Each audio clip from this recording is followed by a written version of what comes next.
Nod from somebody. Kathy, yeah, Yes. thumbs up. All It right. shows your notes. You want to, Shows my notes. well, all the slides. Does it say making meetings matter? There James you go. Lee? Perfect. All right, radical. Things we go through. Well, yeah, thanks for the invite. Thanks for being here. I didn't know how many people would show up because we're having a meeting about meetings, hosted by the Department of Redundancy Department, kind of feels like. But looks like some folks are interested, which means we probably sat through some meetings that we maybe wish we could have that hour of our life back. Maybe that's some motivation. So I'm gonna go through it to frame it a little bit. There's a million different ways to go on this topic. So I kind of narrowed it down to who am I speaking to? And apparently I ended that sentence with a preposition. And so I'm not speaking to someone with an English degree. I apologize there. The second thing here is the type of meeting. So this is really talking about team meetings, staff meetings, stuff like that. I'm not going to deal with one-on-ones, for instance. And a lot of the basics I'm not gonna cover, like, make sure you have a good internet connection, and Zoom is usually better than a phone call, and stuff like that. We're gonna kind of get right to it. So the objectives here are to design a meeting better, basically to design a meeting that fits the objective, and then to conduct that meeting as effective as we can. A couple of caveats. That is, everybody has their own preferred method, right? So if I'm mainly speaking to managers, or at least people who are going to lead meetings, you've done it a million times, kind of what you think fits you and fits your style and your preference and your personality. Most of that comes to what's called social learning theory, or just modeling. Like, if we go to a good meeting and we go, oh, okay, that was good. And we end up kind of holding meetings the way that we have seen good meetings held. Most of the time that's fine. I'm going to challenge you a little bit, just to consider how you do it now, and say, is there something here? Kind of take the meat, spit out the bones, if you will. The last caveat is all content doesn't transcend the variance in the context that we have. And what I mean by that is my lens is really business, hierarchical organizations, team meetings, stuff like that. I've done a little bit, nonprofit, smaller firms, but you might look at some of this and go, gosh, I don't think that'll fit here. That's okay. One day when I'm really old and tired, I think I'm going to write a book called Yeah, But I'm Different. So I encourage you to not fall into the yeah, but I'm different trap, and just see if there's something here that's useful for your particular context. For questions, if you can interrupt me as we go through, I can go on a monologue quite a bit. So if you can interrupt me, that's totally fine. I think Frank has it set up where you can unmute yourself, or else you can throw something in the chat. That'll be fine too. And I think Kathy will find the time to interrupt me. And as always, at the end, we'll just kind of open it up. And really, I don't care about the topic. If this struck a nerve on you on something else that you want to dive into, that's totally fine too. We got an hour carved out. I have a few time checks throughout. So what we're going to cover today, a few theories, and just so we can kind of embed the discussion in some of the things that we know. These are just for you to know about. We'll spend a bit of time on self-awareness, meaning, how do you like to host meetings? How do you like the meetings to go? And is that necessarily optimal for that particular group, team, objective, stuff like that? A few things not to do. So why we hate meetings, and things to do. I'm going to talk more about how to design a meeting well, than necessarily what to do in it, but we'll get a little bit to it. If we have time, we'll get to types of meetings. That'll tell us kind of who should be there and what we spend our time on, and maybe a little bit about managing the agenda, again, if we have time as well. So again, 80-90% of this stuff you probably know. There is a researcher, I think he's still down at Stanford, Jeff Pfeffer, talks about a thing called the knowing-doing gap. Basically, like, yeah, we know, most people know what to do in a meeting, right? Or how to host a meeting. And of those people, some of those people actually do it. And of that group, some of those people actually do it consistently. So we tend to have a big gap between what we know and what we do. I know I should eat healthy and exercise, but I just don't want to. So it's not really a knowledge issue, it's more of an execution issue. So that's where we'll focus. Last thing here I want to comment on before we dive in is what I call the discipline of unlearning. So I had a high school metal shop class, and I was maybe 15 years old, and we used to sword fight with the copper welding rods, and we cut each other up pretty good. And then we found a thing called a cutting torch, and we'd see how far we could be away from plastic to melt it, 10, 12, 15 feet. So basically, I learned how to use everything in the metal shop wrong. We may have broken laws, and a few guys probably got really hurt. So if you're going to teach me how to be a welder today, you're not starting from a blank canvas, right? I actually have to unlearn that which I already know. So when I talk about the discipline of unlearning, what I mean is a lot of people think, yeah, I can host a meeting. I'm good at it. It's fine. I'm going to challenge you. This will be there to unlearn. If you are doing things that line up and you go, maybe that's not optimal. It's difficult to stop doing those habits. So we got to acknowledge that up front. So a few theories that kind of fit into this concept. There are boundary conditions of every theory, and there are what we call moderating effects. And what that means is, yeah, we know this generally works, and sometimes it works really well. Sometimes it doesn't work that well. There are some conditions, but for the most part, it works. There are a few that I think have implications for our topic. Goal setting theory is a classic, right? It's been around forever. One of the things that they found, testing it over about 5 decades, is the idea of personal relevance. And that is, if you've got a goal and you really care about it, you're just more motivated and you tend to work harder. That's not complicated. But if we transfer that to a concept like a meeting, what we have to know is that everybody in the room is going to look at an agenda item and say, what does this mean to me? It's going to be the first thing, right? I'll get to that a little bit more later, but you can basically, if you have 5 things on your agenda and 5 people on your team, you're going to have to come up with 25 different potential explanations, how each one of those affect each individual member of the team. That doesn't all have to be done live, but that's going to be pretty much everyone's question. What does it mean for me? The second one is social identity theory. This was done in the 70s. We are kind of a tribal people in many ways. And oftentimes what I think is what we think, for lack of better data. It has to do with groupthink, and sometimes it can be really problematic. But you have to know, and you've probably seen this on your team, if people vote in a block, then they tend to see themselves as a tribe, or they have the same kind of values or the same, set of convictions, whatever it is. That can be helpful. If you can win a few people over, you can win more over, and it can be a challenge. But I think this is a helpful theory to keep in mind, because there are levels. The individual level, everything in a meeting, we say, what does it mean to me? And then there is, what does it mean to us? What does it mean to our team? And ultimately, what does it mean for the university and our constituents? So it's multi-level as well. Personality theory, I'm not going to spend a lot of time here. People are weird. People are wired different. And you've got some weirdly wired people in your team. You got one who's talking right now. That's just how it is. Just reality. So some people are going to want to talk more. Some people aren't going to talk at all. We got to be careful not to make attributions. An introvert is disengaged. It doesn't mean that. So that theory is informative, as well as the concept of cultural dimensions. I've got a colleague who's brilliant. I mean, she's awesome, great teacher, great researcher. She's fun to work with. And I'm listening to some of her conversations in a meeting. She's in my department. And I just called her up afterward, and I'm like, all right, like, how did you come to this kind of conclusion? And we went all the way back to, like, did you have an authoritarian as a father, and power distance, and your view of authority, and view of roles and stuff like that, followership. So suffice it to say that in your team, we have not only a multicultural workforce, we have multi-subcultures within there. And so people have different views of leadership, or different views of who makes decisions and how decisions are made. One of the examples I gave her, I mean, when I was a kid, I had a very authoritarian father. It was, here's what we're going to do. Well, okay, like, there's no procedural justice, right? He doesn't owe me an explanation.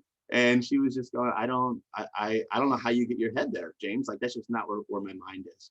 And so the idea, there's a few theories. We won't spend much more time on theory, but a few theories that inform what we do, as well as power in politics. in almost every meeting, there's power and politics happening, whether we see it or not. I'm not going to go through this. I think it was Kathy or Leah can correct me. I think it was maybe 3 years ago. I did a First Friday on politicking, and I argue that both power and politics are morally neutral. Like, we think of politics as a bad thing. You know, oh, that person's being political.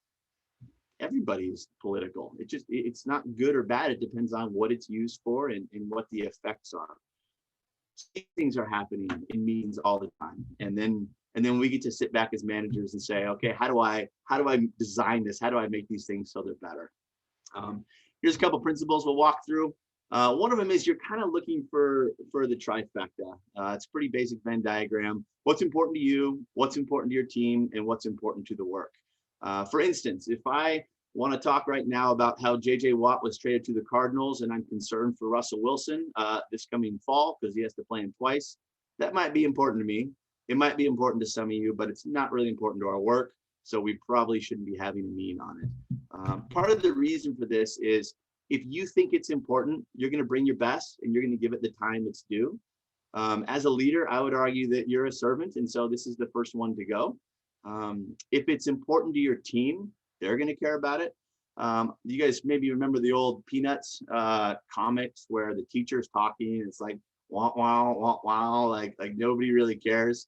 That's what happens when a manager loads up an agenda with things that other people don't care about. They sit there and it's that voice, wow, wow, wow, wow. Then the manager is frustrated that people aren't engaged because they never made the case to care about it in the first place. The last one, of course, is it's got to be important to the work. That's why we're here. So you can just look at your last agenda of your last meeting and go, okay, was this important to me? Was it important to us? And are we working on the right things? It's a big difference in working in the business versus working on the business. The last one is just, is it the right stuff? Okay, a little bit of self-awareness. So Socrates is credited with this statement. I'm not sure he actually said it, but people talk about know yourself, know how you're wired. So for instance, do you like having, I got a few memes in here, break it up a little bit. Hope that's okay. I love Elf. Do you like having a lot of meetings? Like, you look at your calendar and it's loaded and it just kind of makes you happy. That's fine. That's great. It's your personal preference. Some people, they see that on their calendar and it's like a nightmare. They wake up screaming with the amount of meetings that are on their calendar. That's okay. They're just differences. But we have to know what is our preference as a manager. Is it to have a lot of meetings? Well, then people on our team are not going to want a lot of meetings. We have to deal with that. Is it to have hardly any meetings? People are going to feel left out, like they don't have information. We have to be able to manage that. Do you like long discussions? So when I say, do you like long discussions, almost everybody says, no, I don't. But they'll code it different. This kind of person says, well, I just want to make sure that we've got all the stakeholders, or I want to make sure that we're vetting this properly, or I want to make sure this is a big decision. So nobody will say they like long discussions, but you can see that some people want to talk. They want to flesh it out more than other people.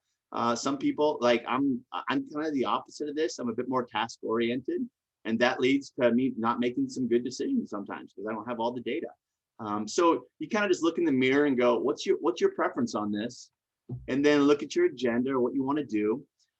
And kind of the rough idea here is the discussion length, the amount of time you spend on something should be very correlated with the magnitude of consequences. So for instance, if there is an upcoming job fair that we, as I'm saying faculty now, we should know about, and it's on this date, you can go if you want to. We don't need 20 minutes on that. That's 20 seconds. We don't need to spend a lot of time on that. The magnitude of the consequences is pretty small. If we say we are coming up with a new strategy, or there's two divisions or two business functions that are being merged together, there's IT implications, financial implications, staffing implications. You needed several meetings probably on that because it has a greater magnitude. So I think everybody gets this concept, like let's spend the most time with the things that have the greatest magnitude. But as a leader, one of your challenges is going to be that people see the magnitude different. Remember, it goes back to what does it mean to me? And if it means to me it's a big deal, then people are going to simply want to spend more time on it. We'll talk about one-on-ones and stuff afterward.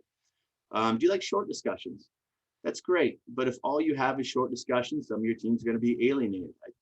I think we know this.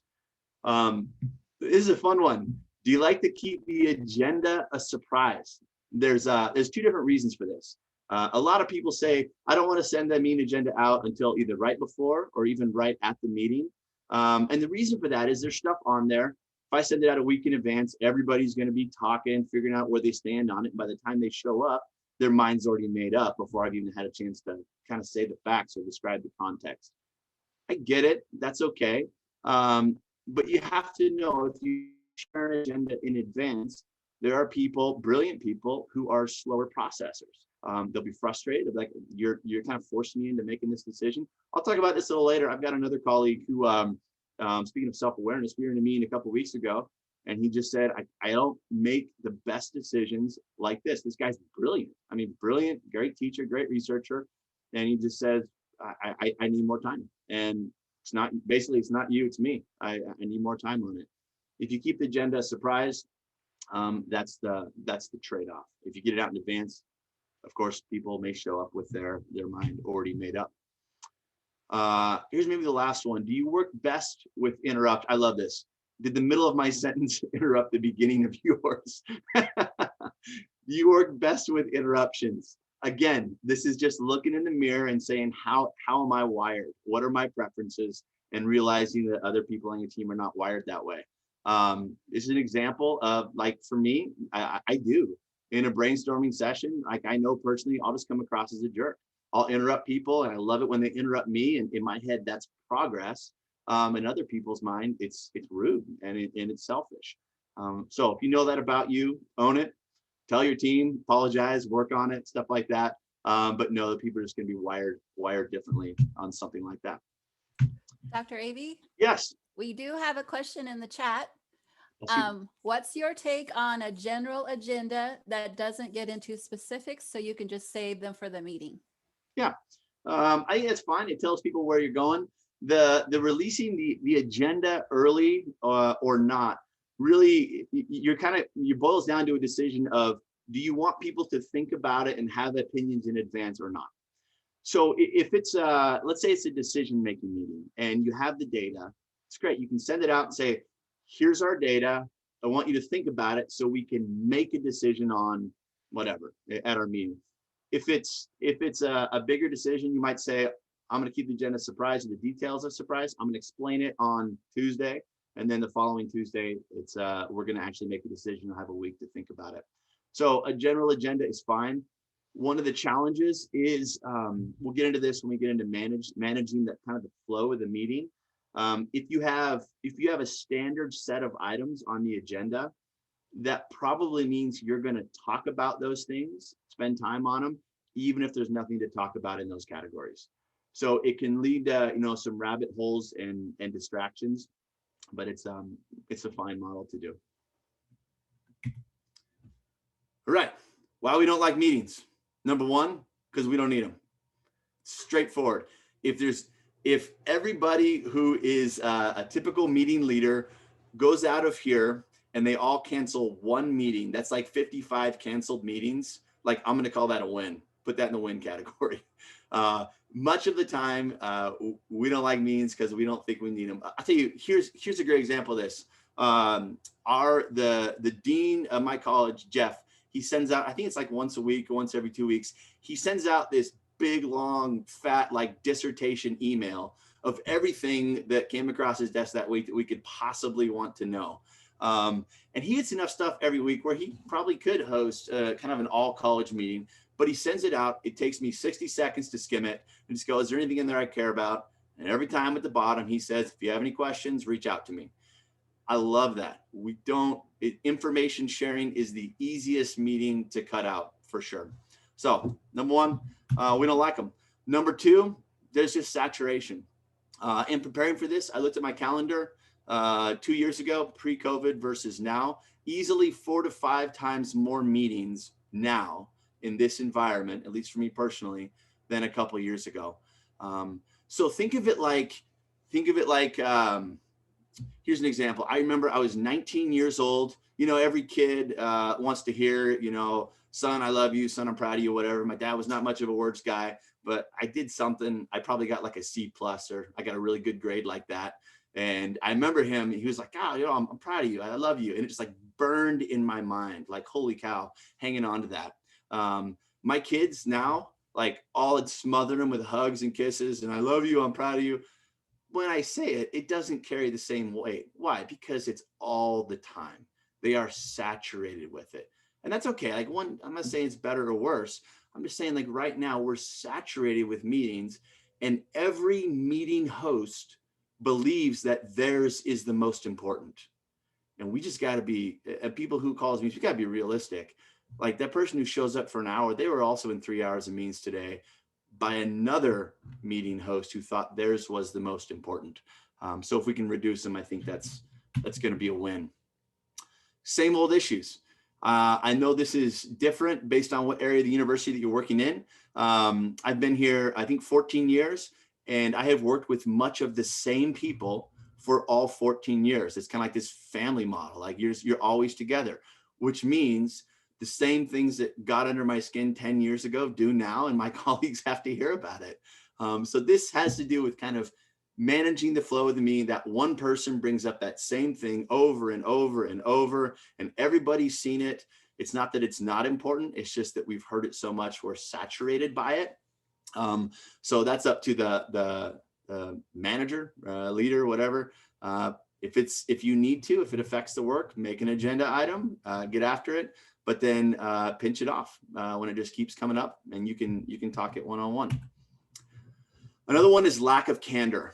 I'll tell you, I think the biggest abuser of this is first level managers who are forced to get team buy-in on a decision that they didn't want. And it's frustrating for them. I feel their pain. This is where a senior manager, somebody makes a decision. You as the first level manager, you have to go to your team now and share that decision. And you have two options. One option is you can say, look, you guys, I thought this was bullcrap initially. I still think it is. It's a waste of life, a waste of time, and a waste of money, but hey, it wasn't my call. We wouldn't call that very effective leadership. That's the reality, right, in an organization sometimes. But when I say candor, I don't mean throwing people under the bus. It's not what I mean. But I do mean we don't drag that out trying to get team buy-in when it's very obvious this was a decision that was made that we didn't want. We're not God. We don't get to call the shots. We have to live with this one. So using candor is usually speed. Using candor also leads to trust. If everything is hedged in political language, and you won't know this, if you're wired this way out of caution or out of wisdom, if you're wired to kind of say things really carefully and like politically, be careful not to kind of rock the boat a bit, your team can sniff that out pretty quick. And lack of trust is a bigger problem, in my view, in terms of your ability to lead. So as much candor as you can while being respectful. Unprepared. Remember that thing about keeping the agenda a surprise? There's another way, and that's the people who didn't have the agenda ready. So this one is just a meeting basic. Make sure you have an idea of where you want to go, and you're prepared for it. I see the chat flashing. Let me finish this up and then we'll get to it. Ambiguous objectives. Can't say this. Everyone wants to know why we're here. Back to the previous comment about having a more generalized kind of agenda. That's okay, as long as you can provide clarity as a leader at the front end of the meeting and say, this is the work that we need to get done today, or be really clear. This is what I need to know today. This is what you need to know today, stuff like that. So I'll pause. Kathy, was there something in the chat? Yes. What is your take on the fatigue function of some meetings in unusual circumstances? Sorry, I'm sorry. Let me read it. I didn't hear that first question. Okay. The fatigue function. Fatigue function. Francesco is going to have to explain what they mean by that. What's your take on the fatigue function? Yeah, go for it. Hi, everybody. Yeah, no, my question is the fact that I agree on many things that you have said, probably all of them, in terms of the lack of need for a bunch of meetings and the fact that we're doing many more than we probably need. But I also found myself thinking about the fact, especially over the past year, that the reason why some of these meetings seem to me, although that they had a sense, that it made sense, was that I'm no longer interacting with my colleagues the way I was before. Yep, absolutely. And I have no idea whether they're doing well, whether they're isolated, whether they're struggling really badly. They may not be able to reach out to me, not be willing, not feeling well enough to do that. Absolutely. And that for me, like that monthly meeting is for me an opportunity to make sure that everybody is at least there, so I know that they're alive. Yeah. And that they're willing to engage in some way. So Yeah. I was asking, what is your take on that? Yeah, absolutely. No, I think the great question, and the remote work has highlighted a couple of things, and one of them is a temptation, but also a need to kind of cross over some of the professional lines into the personal environment. Meaning, if my dean gives me a call or my chair gives me a call, and it's like, how's it going? Like, how's life? Boy, this remote thing is nuts. I don't care if we talk about the Seahawks, but there's some kind of a touch point there. That normally probably wouldn't happen. We, encourage people to be careful about professional boundaries, but there is a need for the human connection that's not being met, and the hallway conversations are not happening. So I agree with that on the socio-emotional level. The other thing that I'd add to that is, it highlights the need for the leader to be a student of their team. And what I mean by that is there are variant needs. There's a theory, McClellan's need theory. People need different stuff when it comes to relationships. Some people want to feel connected. They want to feel like they're in the know. They want to know that they're known, right? And some people don't. And for me to assume that the person who is doing just fine in their view, is doing their job, for me to think it's a problem because we haven't connected, that's sort of arrogant on me, because they don't need it, they don't want it. So it will require individual touch points. If you check in a meeting, let's use that example for a minute. Let's say I host a meeting because I want to check in with people who may not check in with me. If I host a meeting, a group wide, the chances of those people actually checking in are probably pretty slim, because they already, if they needed that, they would have made attempts already. So for me, that's going to be, it's a dyadic issue. It's a one-on-one, reach out to your team issue, versus I'm going to host a meeting to check in. But if that's the time that you have, then that's what you do. I think what you're highlighting is the touch points. And I think the audience that you're talking about is probably more than an email, is probably a call, a Zoom, something, and maybe even with no agenda. In that case, you're just checking in. That's fine. Yeah, great question. All right, word of caution for executive leadership. I can see by the clock already I'm not going to get through all my time, so I'm going to get through all my stuff, so that's okay. A word of caution for executive leadership. I used to work for a guy, Dave. He's awesome. He taught me the idea of a stand-up meeting, and super efficient. And I asked him one time, I said, hey, like, how do you get all of your work done when your calendar is just chock full of meetings all the time? And his response was, James, that is my job. As an executive, my work is done in meetings. It's not sitting in front of a computer. That's where I get my work done. And I was feeling a bit cheeky, and I said back, Dave, that's not my job, and that's not where I get my work done. So this is just a caution for executive leadership or senior managers, whatever you want to call it.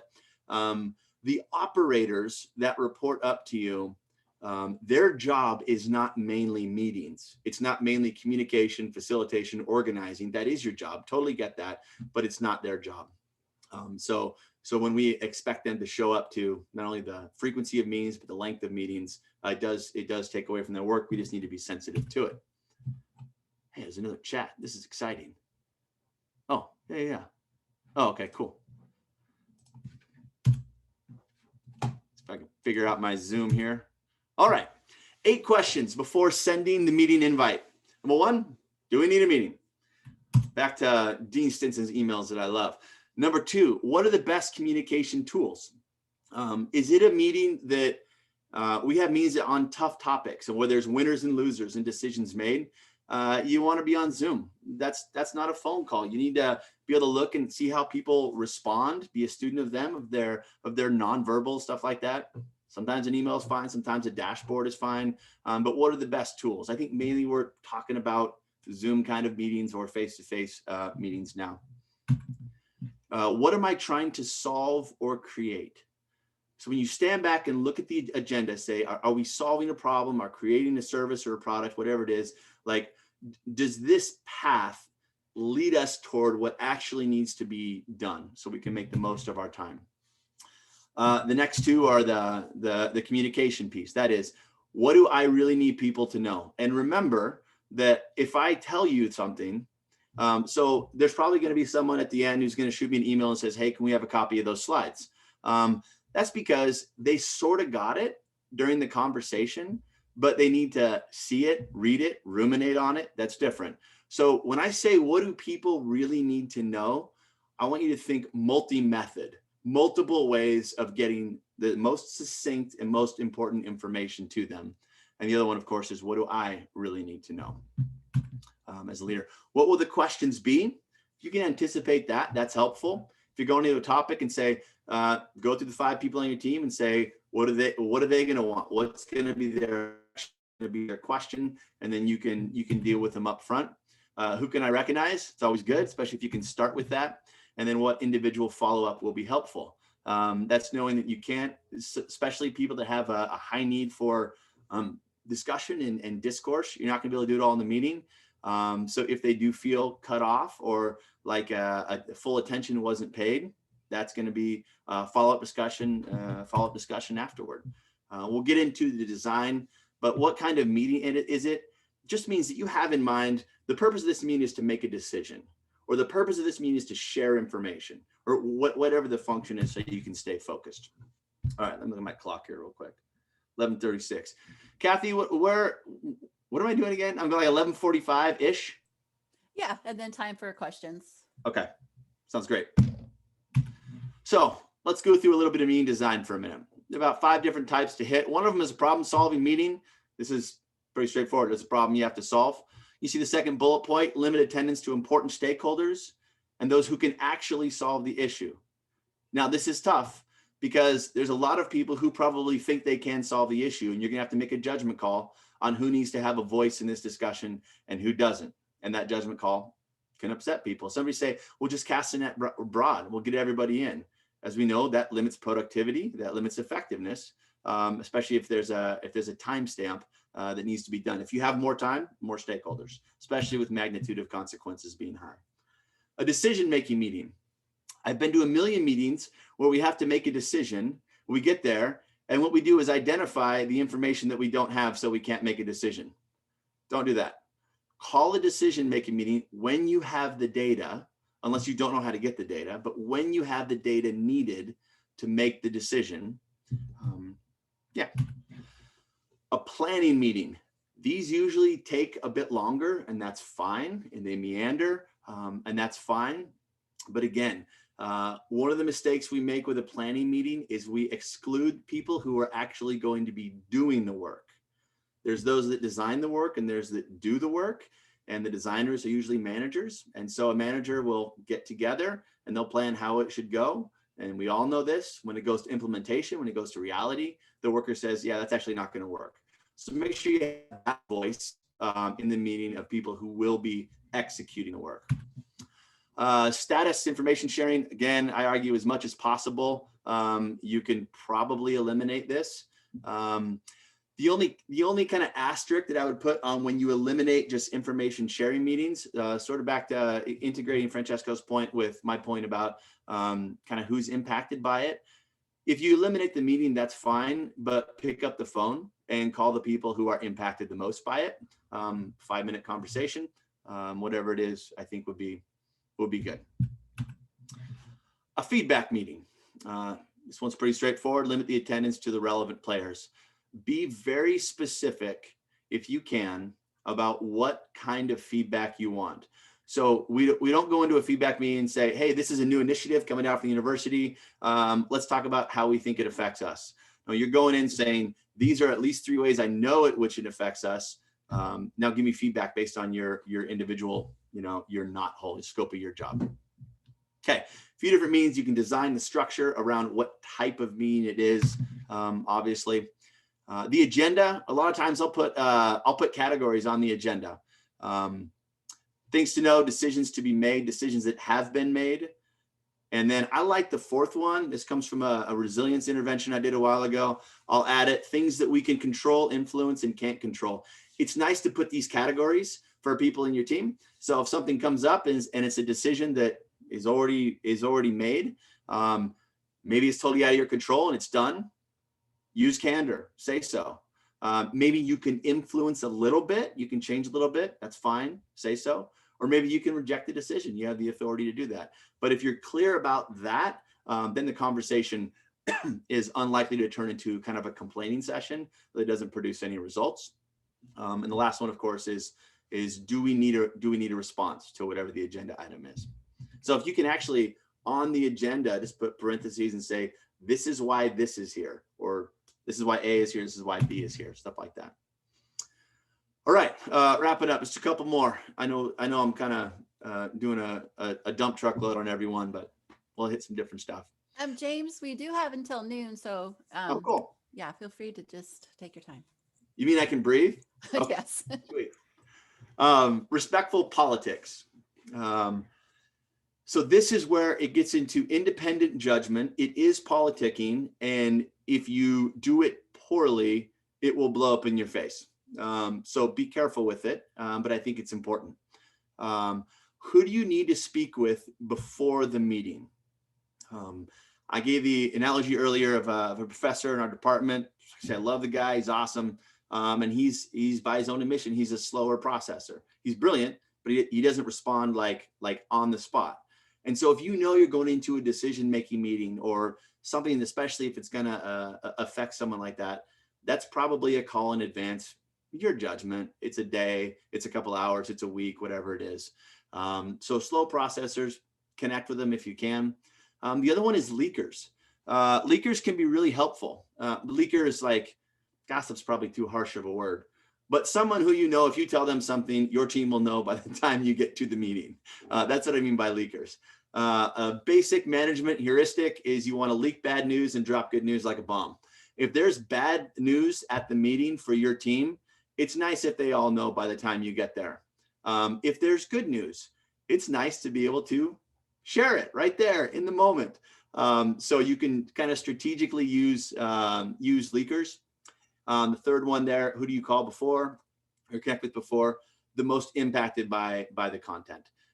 Meaning, if for instance, I'm just going in my own head, I'm in a department with other faculty, each have their own little specializations, their own little babies. And if we see the dean comes down managing budget and like, sorry, that one's got to go, it gets cut out. Don't announce that at a meeting. Like if you're cutting out my area, just make sure I know by the time we get there, right? I could begin the grieving process. Otherwise, it's going to be like a lit firecracker and probably won't do any good. Dr. Avey, we have a question. Yeah. Information. Oh, you go ahead. Yeah. Information sharing meetings between multiple departments. Is it best to have one person guide the agenda meeting flow or take turns running the meetings? Great question. I say it depends on a few things. Number one, the credibility of the uniter and the tone that you want to set about who's on point. So there's collaboration between departments. Oftentimes, one of those departments is kind of on point. If that's the case, then someone, whoever it is, leader, manager, whatever, from that department, rep from that department, can be the one to do it, and that's great. The other way you can do it is by nature of expertise. So you said this is an information sharing meeting. If you have multiple departments and you know that person A knows category A, person B knows category B, and they don't know each other's area, then you're probably gonna get the best data by having the subject matter expert share on what needs to be shared. The other one, I'll just throw this out just in case it's awkward, is it depends on the relationship between the departments. If the department does not have a good relationship with the next department, probably best to set it up kind of transactionally, very organized, not a lot of opportunity for flow and back and forth. You make it mechanical. If there is a good relationship, then it's, obviously you don't have to worry about that. Jennifer, does that help? Is that close to what you were asking? Yes, definitely. Thank you. Yeah, for sure. Respectful politics. That's where we were. Who do you need to speak with after the meeting? I know it's an unfair dichotomy to say winners and losers, but that's what it can feel like if you didn't get the decision you were going for. Or we took a vote and it was 7-3 and 3 of you lost. So it's probably your responsibility as a servant leader, in my view, to follow up with them afterward, recognizing that there is, I put in there the steps of grief, right? They might be mad, they might deny it, and they say, no, it's not going to happen. We're going to fight it. Then a week later, it's like, well, if we could just get this, and then they're disappointed for a week, and then finally we get to move on with our work. It's natural. I do it, right? We all do it. So follow up with the losers, or maybe you can come up with a better term there after the meeting. Follow up with those who missed the meeting. And you can use this behaviorism. You can use this as a reward or punishment if you want to. If someone is notoriously missing meetings and you say, no, like I'm not going to go out of my way to serve someone. So you can do it that way. I don't think that's an effective management strategy, but that will be the temptation. But remember, focused on getting the work done. If someone misses a meeting and they're a part of your team, they probably need to be brought up to speed. The third one is, this is a little politicking, those with high need for affiliation or high need for information. I talked about self-awareness. I talked about being a student of your team. I have kind of a low need for information. That's not a good thing or a bad thing. That's just how it is. We have 3 or 4 different disciplines in my work area. And what one of those disciplines, like I love those guys, I love my team, what they do, they can do it. They don't have to tell me what they're doing. Like, go for it, go ahead. A lot of your team won't feel that way. So who has a high need to know what's happening? Follow up with them after the meeting, and you may even reach out to them before the meeting. Unless you want to set the tone of, no, I'm gonna be firm, fair, and consistent. You can do that. It's just not usually helpful. The other one is those who have a high need for affiliation. Again, this goes back to McClellan's needs theories. Some people want to feel like they have a connection with their manager or their leader. You can call it ego, politics, prestige. It's pointed at as like this bad thing. I don't see it as a bad thing. It's individual differences.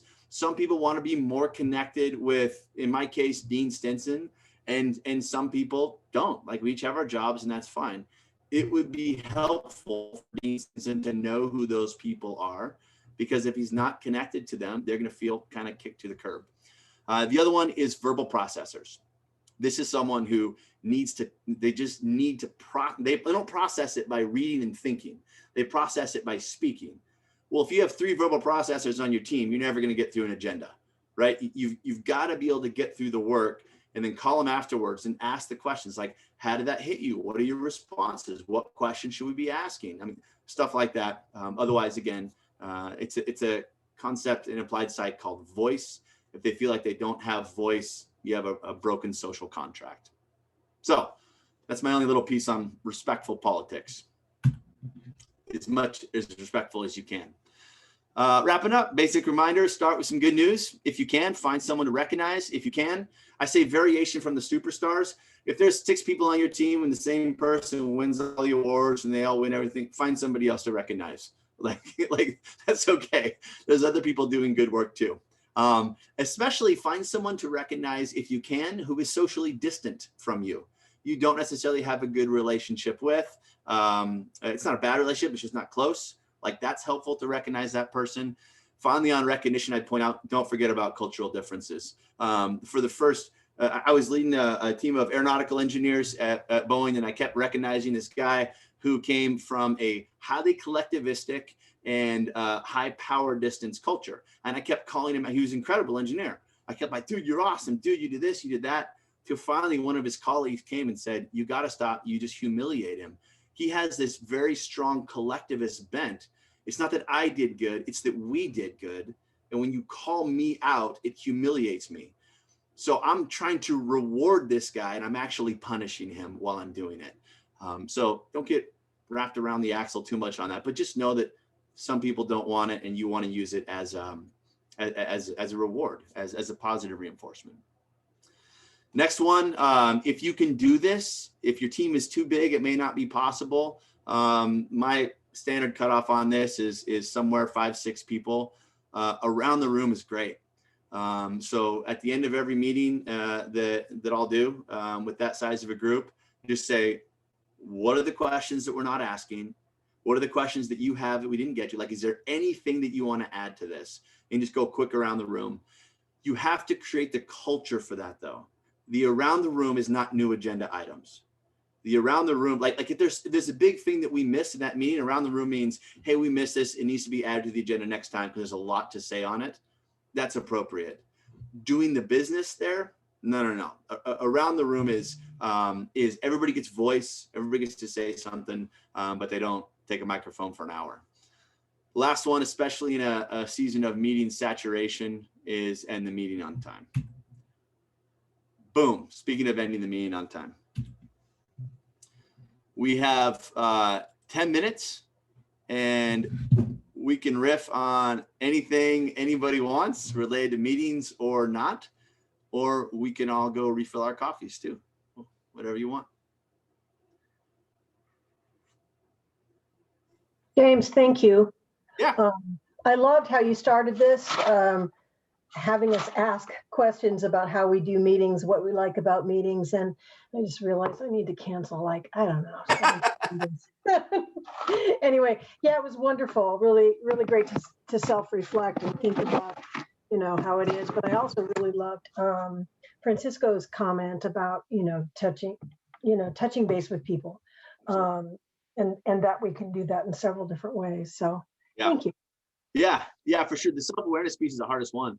I feel like it's like, well, yeah, I know how to run. Well, everybody thinks we know how to run a meeting, right? And we're probably all pretty good at it. But if we ask our team, yeah, we'll find out. Yep. Hi, this is Lydia Anderson. I have a question in regard to how do you recommend, if you're not the person leading the meeting, Yes, but it's completely off track, how do you recommend reining that back in with respect, that kind of thing? yeah.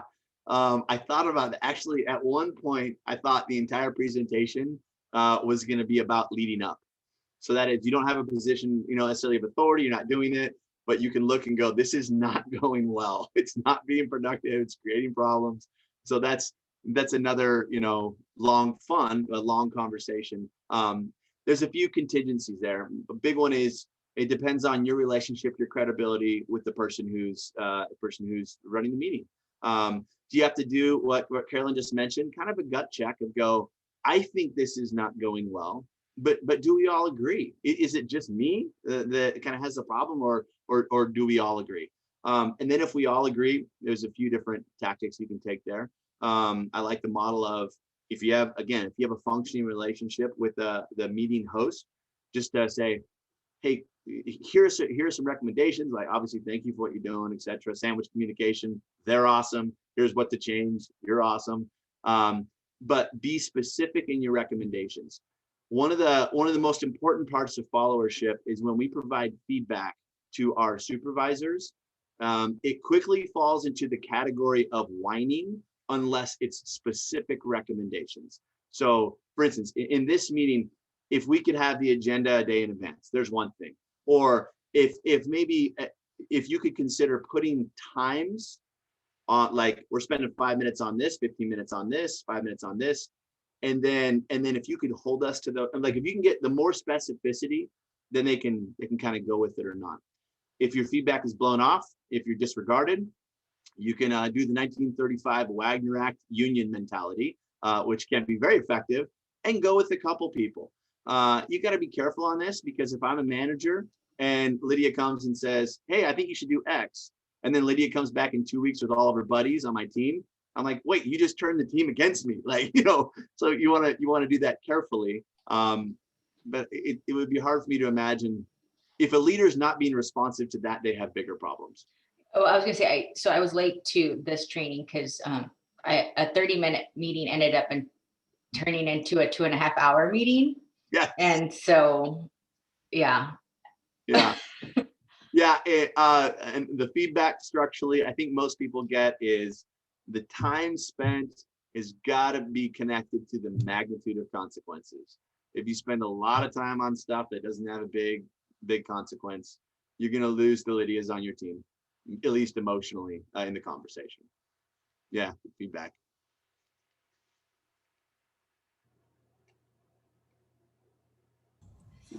James, hi, Sean Lowney. I have a question for you about the tone of the meeting. I took over a team that it used to be multiple departments would sit in on this meeting, so there wasn't a sense of unity. So I scrapped the agenda and made it just a team tribe meeting to give them that sense.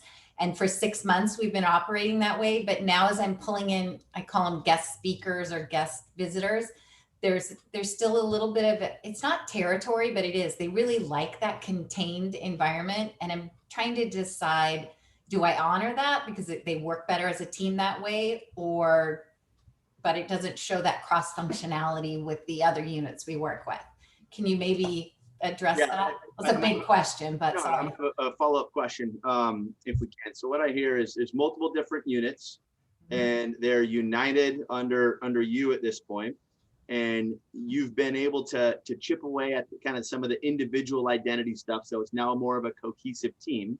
And now when you bring in people from outside your team, they don't particularly respond super well because they have their own particular mode and processes, and they kind of think what they're doing is optimal. Is that close? Almost. We have, I would say there are 5 teams that all report up to the VP. So I'm one of the 5 teams. Okay. So it's those other 4 units coming in, their leader to come in and talk to my team as a whole. And they're resistant to that. This might be a long conversation we have time for, but the question is it necessary and helpful for those other units to come in? Because sometimes we do cross-functional simply because we want to do cross-functional. Say, is there an added benefit for that for your team in your view? I don't feel that there is, and that's why I separated that out. But the other units really want that attention or that focus on that. So I've been resistant on that. So I'm trying to determine if it's my bias that is doing that, or yeah. Sure. I totally get it. It's like a family reunion when all the crazies come together from the different states. Totally get it. Or at least my family. So I see 2 directions, at least 2 directions for potential. One of them is to go back to the other groups that want to integrate and say, and just tell them, I mean, use some candor and be like, there needs to be really clear value for this. If we're trying to create culture, is that what we're doing? A culture of integration? That's one thing. We need to get really specific. Otherwise, we don't, again, want to have a meeting for the sake of having a meeting. So if you can challenge those folks who want to come in to say, this needs to be value added to my team.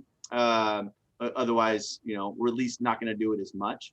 And then you also push the other way. I think if I understood it right from your testimony, you've got a team that was once kind of different areas and now they're pretty united. Mm-hmm. I mean, it doesn't take a rocket scientist to go back to them and say, hey, look, you were all different areas and look at you now. Mm-hmm. So to say that somebody not from here, they don't get us, therefore it's not going to be valuable. I mean, that's your own personal testimony of our team is not aligned with that. The last thing I'd say, and I don't know how this works in a COVID environment, is activities, interactions, and sentiments. Is a theory by George Holman's forever ago. It basically just said, if you can get people to have activities together, it doesn't even take that long. Like, I'm just thinking like it's a flag football game. I mean, I don't care what it is, but something together, a remote scavenger hunt, forcing communication back and forth. There's gonna be eventually connections made, and then the resistance tends to break down. And I don't have a great solution in a COVID environment. I like to go camping, but I don't see how you do that right now. Thanks. That helps. We are at 11:58. Kathy, this is your meeting. I want to be respectful of everybody's time. I can't have a meeting on meetings and say to end on time and then keep going. So I'm open for a quick question. Otherwise, Kathy, I think you have the floor.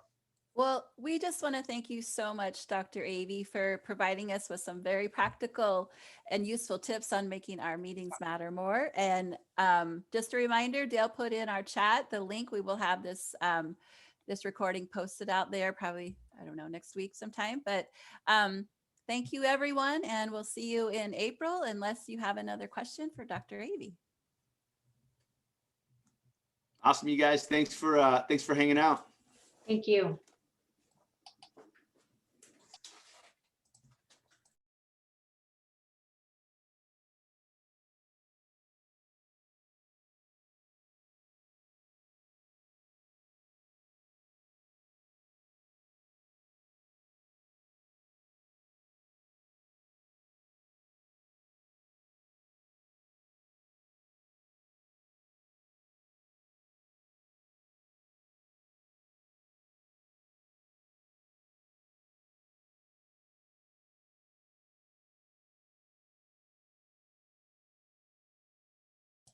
Roz, I'm here. Hi, Hey. you can stop recording if you want to, Dale. This is more just kind of a, not personal thing, but just a question. Dale, what that means is please stop recording. No, you don't have to. No, so one of the things that's, that I think we have an issue with our meetings. So we meet every week as a staff and we have an agenda that everybody puts what they want to discuss into like a shared folder agenda. And so, and it's blocked off, like, you know, my section, and then each of my coworkers has their section of the things they want to discuss. And so we don't get a lot of other time with our supervisor. And so a lot of us feel like, you know, there's all this kind of stuff that we want her to know and be aware of and questions to ask. So is there any suggestion in terms of like maybe restructuring our agenda so that it's like, maybe there's a point or there's a section that's like, these are the things that we want to report, and then these are the things that we need to ask about. And so, because a lot of times, like during my coworkers' time, I'm just sort of like, Yeah.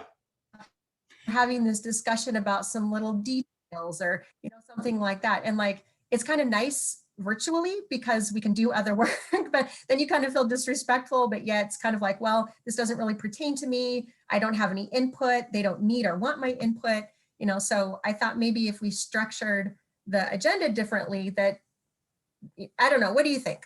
Yeah. No, I think there's at least two things there. The agenda is a great place to start, but let's talk about kind of basic functions of management back to like Henry Mintzberg back in the 20s and 30s, 40s, whatever it was.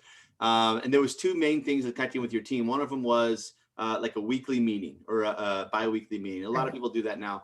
The other one that we didn't talk about was the necessity for one-on-ones with your team. So all managers are stretched. That's just part of the job of being a manager. But there has to be an avenue for the one-on-one. And whether it's formal or informal, there has to be that avenue. And I suspect maybe some of the stuff that's being shared in the meetings, I suspect your colleagues probably feel the same way when you're talking about some of your stuff and they're like, exactly. And I feel bad to take their time to have to discuss this stuff, but it's the only chance that I get. Here goes Roz again, you know. Exactly. So that stuff seems most appropriate to me as a one-on-one with the manager, or else even a smaller meeting.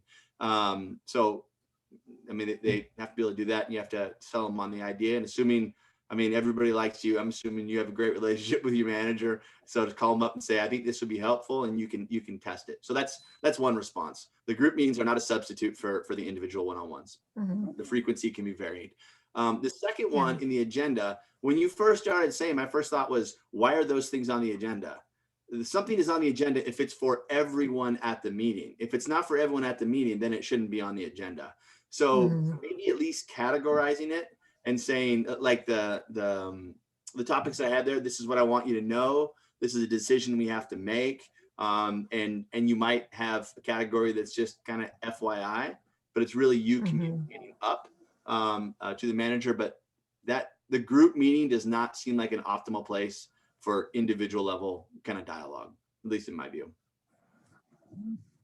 But yes. I think the reason with the notes are then saved in a shared folder. So like anybody who missed the meeting can go back into that the person who's taking notes, it kind of sets, gives them some general, or I don't know, information ahead of time so that they're not trying to, how do you spell that and that sort of thing. So, but yeah, I think maybe just restructuring, like you said, to what needs a decision, what is just informative, what, do I need a supervisor permission on this or help with, or, because that's another thing too. I love that you touched on saying, what they want. Are you telling me this because you're asking for help? Or Right. are you telling me this? No. And a lot of times it's hard to tell. Like even when I'm presenting something, I feel like I'm asking for help, but my colleagues aren't catching on. And so I kind Right. of have to go, well, what do Right. you think? Or, what's your Right. take on this? And they all kind of go, oh, okay, well, Right. that sort of thing. So I had an engineering supervisor that was like the most quintessential weird duck engineer ever. And every time you'd say something to him, he'd go, "Why are you telling me this?" And he wasn't Yeah. angry. He's just like, I need to know, asking why, right? I need to know what you want from me. Like, oh, okay, it's on me. Yeah, that sounds reasonable too. And I think a lot of the FYI stuff maybe doesn't even have to be talked about. It can be entered in the notes, and you can just say, "This is the stuff that Mhm. other people may want to know." Roz today I don't need to talk about it, but you may want to know this. But these are the 3 things I really want to get some clarity on. Yeah. Okay, maybe I'll read, because we just used the same structure forever. And listening today, I thought, you know what, we could probably use a revamp. Yeah. Or to make it more, because we do spend an hour and a half every single week, and it's a lot. It might be worth it to throw it out to the team to say, "Hey guys, like I'm kind of feeling this way. Like maybe we can Mhm. revamp this a bit for productivity. Like do you agree?" Because if everyone else says, "Roz, this is my favorite meeting of the week, like don't touch it," then it might be just you. I doubt it, but it could be. Cool. Exactly. Great Very question. cool. All right, thanks for your input. That's great. Yeah, it was fun. It was a fun thing to attend. Meeting on the meetings. All right. Cool. Thank you. Yes. Frank, are you All still right. on? Take care. You there, Roz? I think Frank's still on. Sigrid, if I'm pronouncing your name right, or Joy, are you guys good? What'd you need, Jim? I think I was going to hang up, but I don't want to hang up if I shouldn't. Go ahead.